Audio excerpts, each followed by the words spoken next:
அஸ்ஸலாமு அலைக்கும் வரஹ்மத்துல்லாஹி வபரகாத்துஹு. தினமும் ஓர் இறைவசனம். விவேகத்துடனும் அழகிய அறிவுரையுடனும் உமது இறைவனின் பாதையை நோக்கி மக்களை அழைப்பீராக. அவர்களிடம் அழகிய முறையில் விவாதம் செய்வீராக. திருக்குர்ஆன் அந்நஹல் 16வது அத்தியாயம் 125வது வசனம்.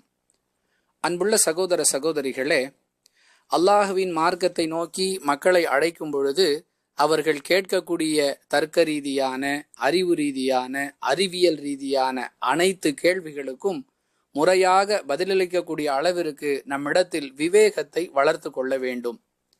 மேலும் அவர்களை அழைக்கக்கூடிய விதத்தில் அழகிய முறையையும் கடைபிடிக்க வேண்டும்.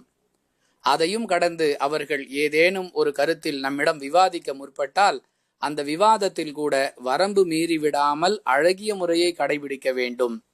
இந்த நடைமுறைகள் பின்பற்றப்பட்டால் இஸ்லாத்திற்கு வாருங்கள் என்று நாம் மக்களை சொல்லுவதற்கு முன்பாகவே அவர்களே இந்த கொள்கையை தங்களுடைய வாழ்க்கை நெறியாக ஏற்றுக்கொள்ள தயாராகி விடுவார்கள். ஏனென்றால் இறைவனின் வழிகாட்டுதலில் நிச்சயம் வெற்றி இருக்கும். இதை நம்பியவர்களாக, நடைமுறைப்படுத்தக்கூடியவர்களாக, அழைப்பு பணியில் ஈடுபடக்கூடியவர்கள் தங்களுடைய முயற்சிகளை முன்னெடுக்க வேண்டும். வாஹிர் தஅவானா அனில் ஹம்துலில்லாஹி ரப்பில் ஆலமீன். அஸ்ஸலாமு அலைக்கும் வரஹ்மத்துல்லாஹி வபரகாத்துஹு.